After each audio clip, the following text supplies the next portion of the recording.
In this lecture video, we'll talk about the second kind of behavioral model, which is driven by, where the system is driven by events rather than data. And we model such systems using event-driven modeling, and we'll look at the different UML diagrams that can be used to model such systems which are driven by events. That is, the system will transition from one state to another when it receives certain events as stimuli. So event-driven modeling will show how a system responds to external as well as internal event, and it is based on the assumption that a system has finite number of states and that events, which are also called as stimuli or stimulus, will cause a transition of the system from one state to the other.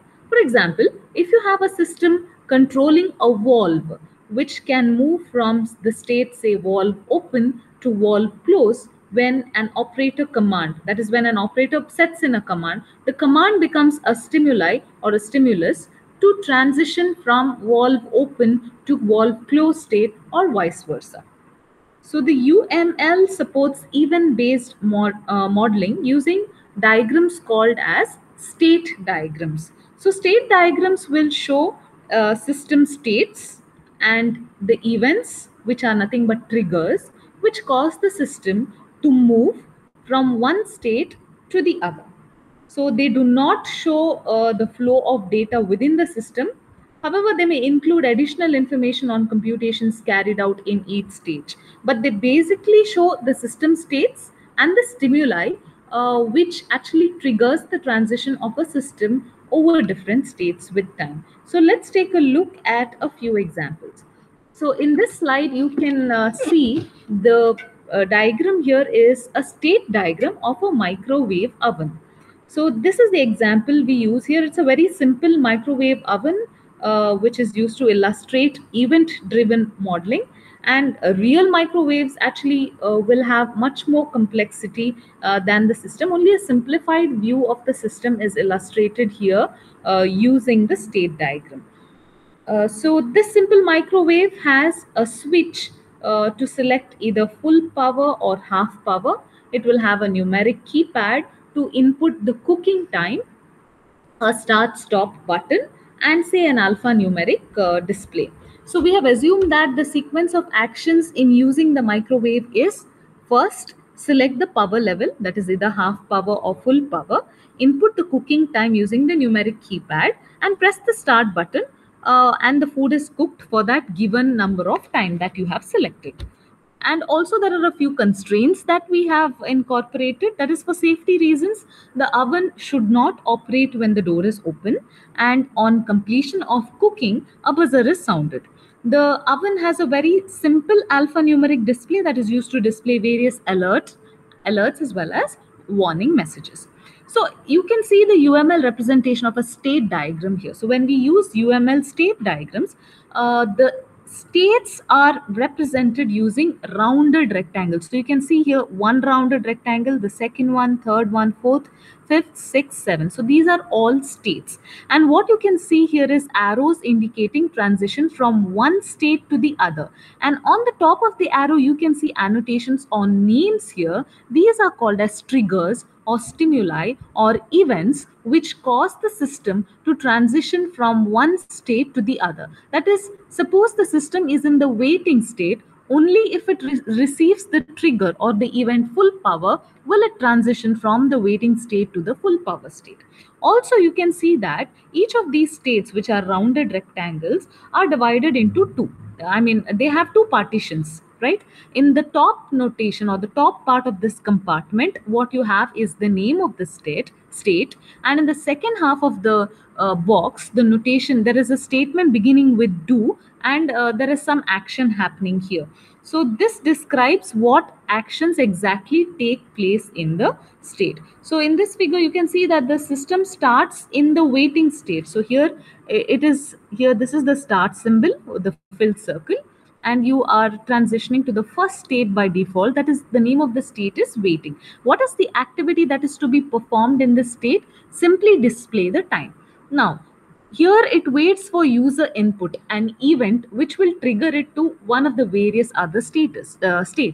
So when the microwave oven is in the waiting state, if it receives a trigger by name full power, then it will transition to the next state called as full power. And when it is in the full power state, what it has to do is set the power to 600. If at all from the waiting state, if the microwave oven received half power as the input or the trigger, then it transitions to the state called as half power, and the activity to be done is set power to 300. Not just that, even if you're in full power, then you can go to the state half power by giving input half power. Even if you're in half power, you can give the input full power to transition to the full power state, meaning even after the user selects full power or half power from waiting state, if the user changes his mind, he can still toggle between these two states at any given time. Now, if the user is in the full power or in the half power state, the microwave oven, if it receives an input called as timer, then it goes to the next state called as set time. So what happens in this time is get the number from the numeric keypad. Once it's input, upon exit, it will set the time whatever you have given as input to the numeric keypad. So till it gets the required time, you have to keep on coming back to the same state. That is, you're inputting the number one by one, right? The timing number.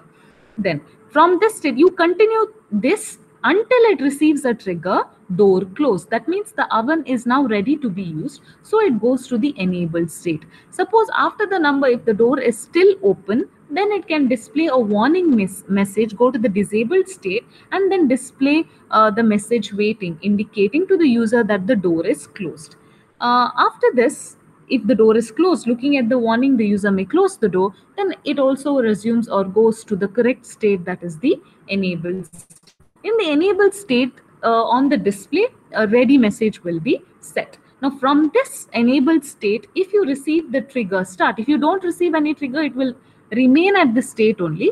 Otherwise, if it receives a trigger start, it goes to the next state called as the operation state, in which it operates the oven according to the instructions given. In between the operation, if you're trying, suppose you want to check if your food is baked or cooked, and in between you're going to open the door, again it will go back to the disabled state and display the warning that the door is open, right? After that, only upon going to the door close state, again it will go to the enabled state, and so on. And at the end, without any trigger, after the operation is done, it will directly go back to the first state, that is the waiting state, indicating that the oven is now ready to cook something else or take up another operation. Even from this state, if you give the cancel event, it will again go back to the waiting state, and this is the last state, so that is why it's indicated using the double circle with the inner circle filled.